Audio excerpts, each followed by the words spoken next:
Kata Nabi, ada satu telaga, nanti di telaga itu ada orang minum, dan bila dia sudah minum, la yazma'u fiha abada, dia tidak akan haus untuk selamanya.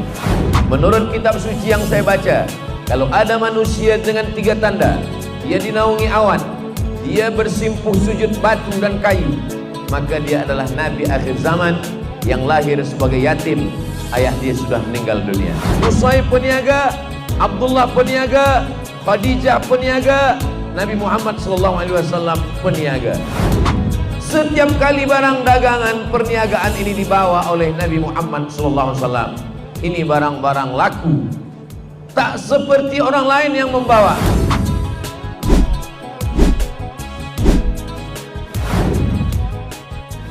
Assalamualaikum warahmatullahi wabarakatuh. Alhamdulillah, Allahumma salli ala Sayyidina Muhammad wa ala ali Sayyidina Muhammad. Yang saya hormati, yang amat berhormat, adun-adun, datuk-datuk, datin-datin, encik-encik, puan-puan, tuan-tuan, jemputan Maulidur Rasul sallallahu alaihi wasallam, hadirin hadirat, semua yang berhadir ini insyaallah mendapatkan syafaat Nabi Muhammad sallallahu alaihi wasallam. Man shalla alayya salatan, siapa yang berselawat 1 kali, sallallahu alaihi biha asyra, Allah balas 10 kebaikan. Wa huttat anhu asyara sayyi'at, Allah hapuskan 10 dosa kesalahan. Wa rufi'at lahu asyara darajat, Allah naikkan 10 darjah tingkatan kemuliaan. Innallaha wa malaikatahu yusalluna 'alan nabi, Allah berselawat, malaikat berselawat. Ya ayyuhalladzina amanu, hai orang yang beriman, sallu alaihi, maka berselawatlah kamu.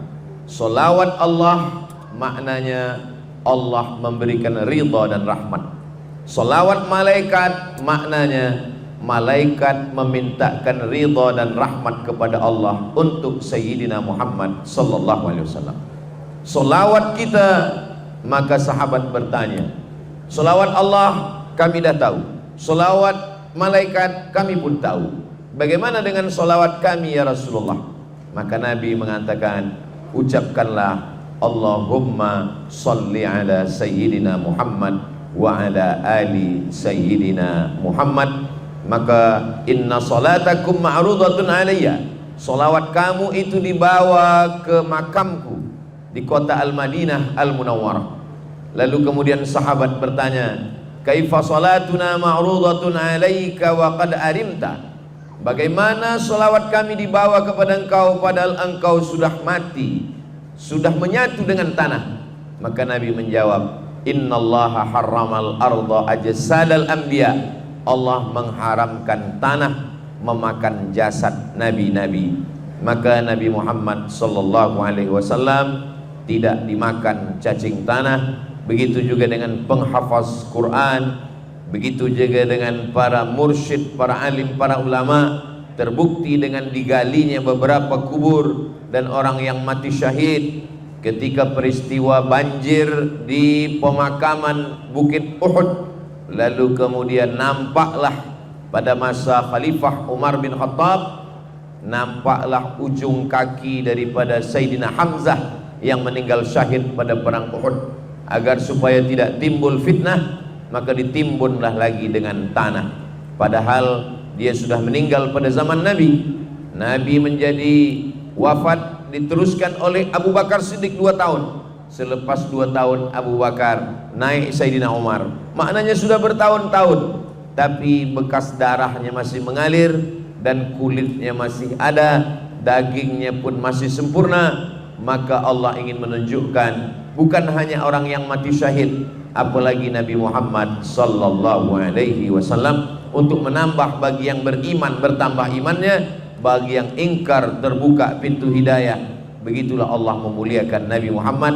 Maka pagi ini kita berkumpul supaya kita pun mendapatkan kemuliaan yang diberikan Allah kepada Nabi Muhammad sallallahu alaihi wasallam. Semua yang berhadir ini, yang mentajab program Maulidur Rasul sallallahu alaihi wasallam, yang bersusah payah, bertungkus lumus. Mudah-mudahan Allah memberikan berkah panjang umur, murah rezeki, istiqamah iman dan Islam. Amin ya rabbal alamin. Kita pula yang berhadir pada hari ini, kita ingin tunjukkan bahwa beginilah orang Beaufort beriman kepada Allah walaupun tak nampak, tak berjumpa dengan Rasulullah sallallahu alaihi wasallam. Kata Nabi, ada satu telaga, nanti di telaga itu ada orang minum, dan bila dia sudah minum, la yazma'u fiha abada, dia tidak akan haus untuk selamanya. Kata sahabat, kamikah yang minum di sana ya Rasulullah? Antum ashabi, kamu adalah sahabat-sahabat saya, kata Nabi. Yang minum di sana nanti adalah ikhwani. Kata sahabat, siapa ikhwani itu? Amanu bi walam yarawni, mereka beriman kepadaku padahal mereka tidak pernah berjumpa dengan aku, tak pernah melihat aku, tak pernah perang bersama saya, tapi mereka percaya. Mudah-mudahan kita termasuk ikhwani itu insyaallah.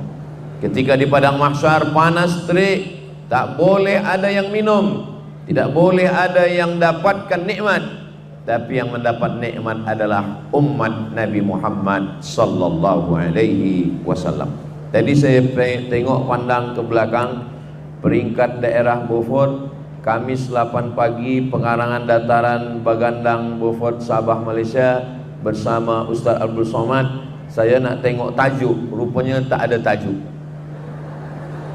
Maka tajuk kita adalah, sebab ini tazkirah di masjid saya biasa, tazkirah di Padang biasa, tapi tazkirah di apa ni? Tazkirah di tempat berniaga, ini luar biasa. Ini hanya di Beaufort. Dulu nabi-nabi itu hanya berzikir saja, mengingat Allah, mengingat Tuhan. Kalau kita pernah mendengar riwayat bahwa Abu Talib membawa Nabi Muhammad SAW berniaga ke negeri Syam, tapi sebelum sampai ke negeri Syam, dia bernaung sebab panas terik, berhenti sejenak di tempat ibadah.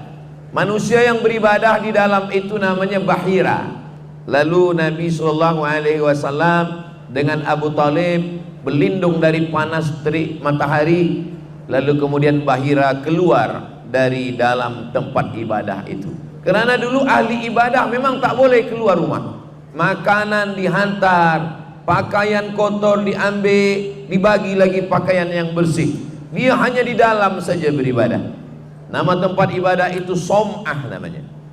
Lalu kemudian keluar Bahira daripada tempat ibadahnya. Bahira bertanya kepada Abu Talib, siapa budak kecil ini? Kata Abu Talib, ibni, ini anak saya. Kata Bahira, kalau memang betul kitab yang saya baca, maka budak kecil ini bukan anakmu, kerana budak kecil ini ayahnya sudah meninggal dunia ketika dia dalam kandungan bundanya. Abu Talib terkejut. Dari mana engkau tahu Bahira? Kerana tadi saya menengok ada 3 tanda. Yang pertama, saya tengok dari tadi awan menaungi dia, dia tak kena panas matahari. Yang kedua, saya tengok pokok kayu bersimpuh sujud kepada dia. Yang ketiga, saya tengok batu-batu pun juga bersimpuh kepada dia. Menurut kitab suci yang saya baca, kalau ada manusia dengan 3 tanda, dia dinaungi awan, dia bersimpuh sujud batu dan kayu, maka dia adalah Nabi akhir zaman yang lahir sebagai yatim, ayah dia sudah meninggal dunia. Kata Abu Talib, memang betul, ini adalah anak saudara saya. Saudara saya namanya Abdullah. Abdullah sudah meninggal ketika anak saudara saya ini masih ada dalam kandungan. Apakah Abu Talib berbohong? Tidak. Kerana kita pun selalu mengatakan kepada anak kemanakan anak saudara. Saya kalau bawa anak saudara saya tazkirah, jamaah bertanya, ini anak Ustaz Somad? Ini anak saya. Saya tak bohong. Sebab kita biasa mengatakan anak saudara kita, anak kita. Menengok anak orang, ingat anak kita. Menengok emak orang, ingat emak kita. Asal jangan menengok bini orang, lupa bini kita. Itu yang tak betul. Maka mengatakan anak saudara kita, kita katakan ini anak saya. Abu Talib tiada berbohong, dia tidak berdusta. Tapi rupanya orang yang membaca kitab suci sudah tahu. Itulah makna firman Allah, alladzina atainahumul kitaba ya'rifunahu kama ya'rifuna abna'ahum. Mereka mengenal Muhammad sallallahu alaihi wasallam sebagaimana mereka mengenal anak kandung mereka sendiri. Jadi masa itu ahli ibadah tidak boleh keluar. Tapi Nabi Muhammad sallallahu alaihi wasallam dia berjalan di pasar, dia pergi ke tempat berniaga, dan dia pun berniaga. Bagaimana Nabi Muhammad SAW berjumpa dengan Sayyidatuna Khadijah? Nabi berjumpa dengan Khadijah bukan pada majlis ta'lim muzakarah, bukan pada majlis tazkirah dan tausiah. Khadijah punya barang-barang dagangan, perniagaan. Lalu kemudian ada orang lain yang mengambil barang itu, dia tolong untuk menjualkan. Dalam Islam itu disebut dengan mudharabah. Mudharabah, ada orang yang punya uang, ada yang punya barang, lalu ada orang yang menjualkan, nanti hasilnya dia bagi. Apakah 50-50%, apakah 30-70, itu berdasarkan syura musyawarah, wa amruhum syura bainahum. Setiap kali barang dagangan perniagaan ini dibawa oleh Nabi Muhammad SAW, ini barang-barang laku, tak seperti orang lain yang membawa. Maka Khadijah pun terheran, kenapa bila orang ini yang membawa habis semua? Maka Khadijah ingin menengok, mana dia orang yang membawa perniagaan barang-barang saya ini sehingga laku begitu banyaknya. Saya ingin jumpa dengan dia. Maka ditunjukkanlah, itulah dia orangnya. Dia pun terkejut, rupanya yang membawa itu adalah Sayyidina wa Maulana Muhammad sallallahu alaihi wasallam.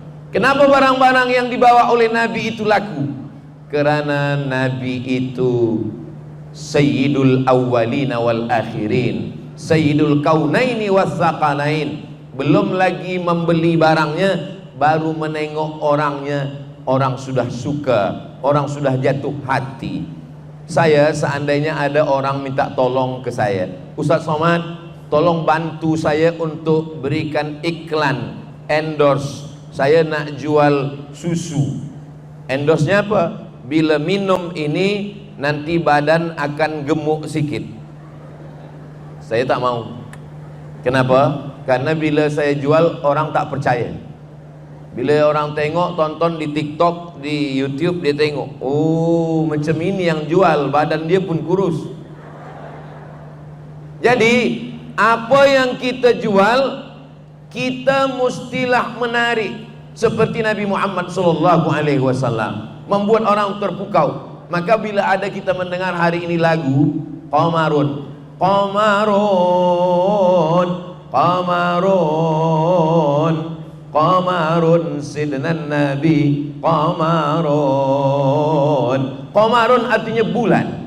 Bulan gelap gulita tapi dia terang benderang. Sekarang orang selalu menyanyikan, melantunkan syair Qamarun. Kalau zaman dulu bukan Qamarun, Tala'al Badru, Tala'al Badru alaina. Kalau bulannya masih 1-2 hari bulan, maka disebut dengan hilal. Hilal, bulan kecil saja.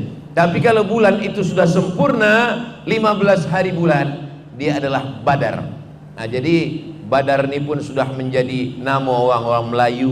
Ingin seperti Nabi, dikasih nama anak Badarudin Badariah.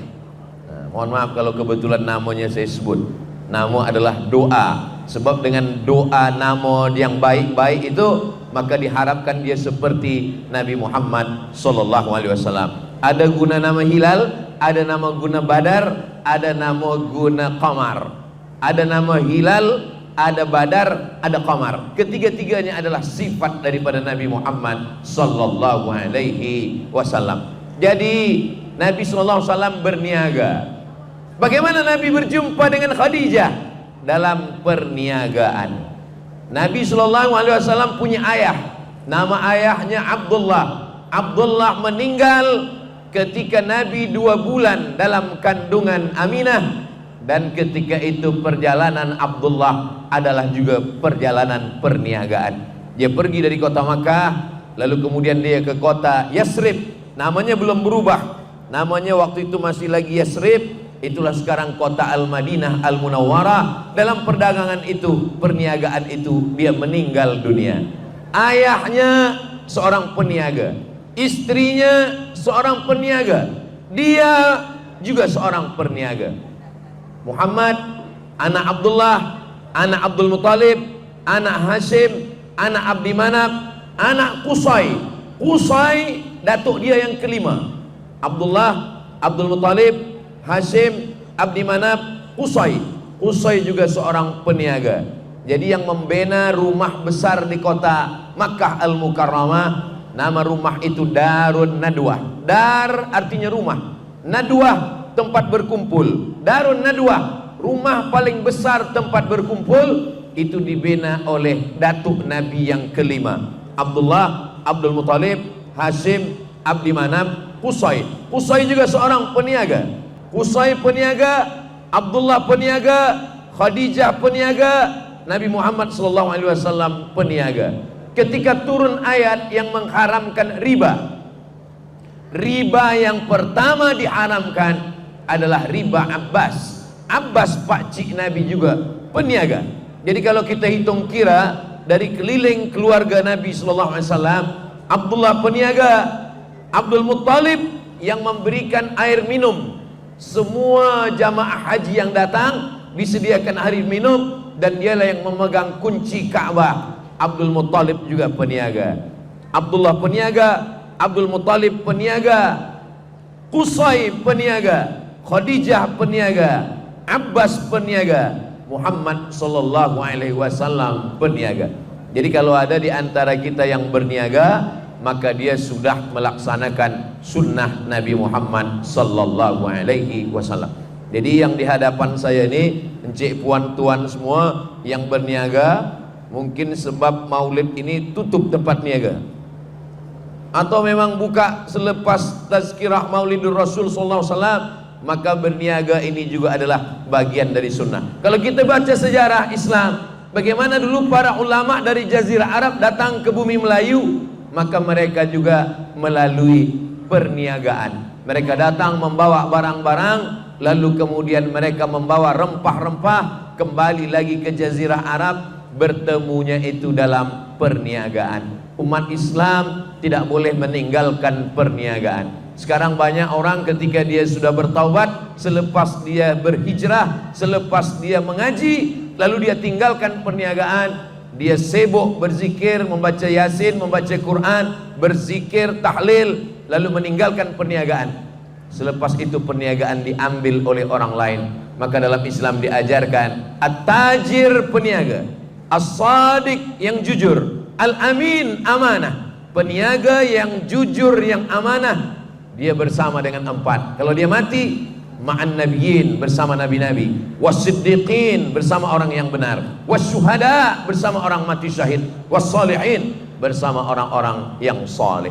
Maka Nabi SAW, kata orang Yahudi, dulu nabi-nabi kami hanya berzikir saja, dulu nabi-nabi kami tak pernah ke pasar, tapi kenapa nabi ini berniaga? Dia memang nabi yang berbeza. Dia panglima perang, perang Badar, perang Uhud, perang Khandaq, perang Fatu Makkah, tapi dia juga seorang peniaga. Nabi SAW datang ke pasar, selepas itu dia masuk ke tempat perniagaan, dia masukkan tangannya ke dalam kurma, ke dalam gandum. Gandum yang di luar ini kering, yang di dalam ini basah. Maka gandum yang basah busuk, gandum yang basah bercendawan, tidak lagi boleh dipakai untuk dimasak. Lalu ditutup di luarnya dengan gandum yang kering. Nabi SAW memasukkan tangannya ke dalam, lalu Nabi bertanya kepada yang menjual gandum, ma hadza ya sahibat ta'am, hei kamu yang berniaga gandum, kenapa yang basah, yang busuk kamu simpan di dalam, lalu yang di luarnya kamu bagi yang kering? Apa kata yang berniaga?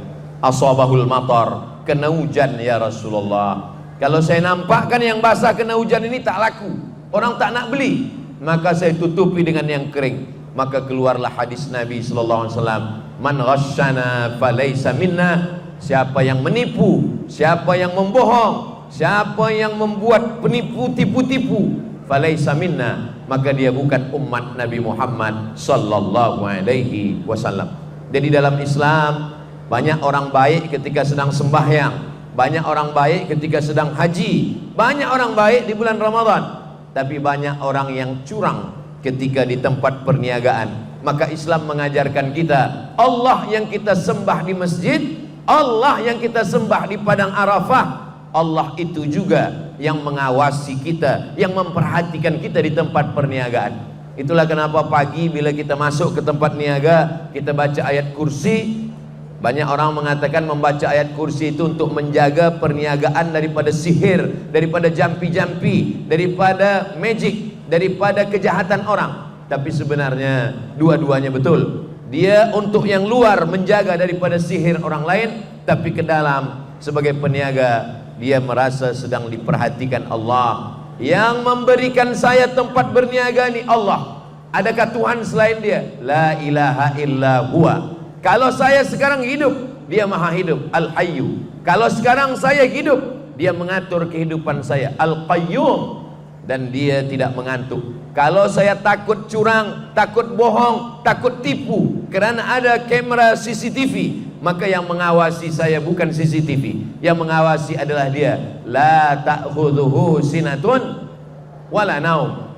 Kalau sekarang saya kaya raya, saya punya tempat bisnis, maka dia maha kaya. Lahu ma fis samawati wa ma fil ard. Kalau sekarang saya boleh ditolong oleh orang lain, nanti tidak ada yang boleh menolong saya. Man dzalladzi yashfa'u indahu illa biiznih. Kalau sekarang saya tipu, saya buat bohong, saya buat dusta, orang tak tahu, saya bungkus, saya timbang, selepas itu mereka bawa pulang ke rumah. Selepas itu dia tidak mau komplain sebab jauh, sebab dia tidak ingin bertengkar berkelahi, maka sesungguhnya ya'lamu ma baina aydihim wa ma khalfahum. Allah tahu apa yang berbisik dalam hati, Allah tahu apa yang terlintas dalam fikiran. Ya'lamu ma baina aydihim wa ma khalfahum wa la yuhituna bi syai'in min ilmihi illa bima syaa' wasi'a kursiyyuhus samawati wal ard wa la ya'uduhu hifdzuhuma wa huwal aliyyul azim. Ini baik dibaca pagi di tempat kita awal berniaga supaya dijaga Allah daripada sihir,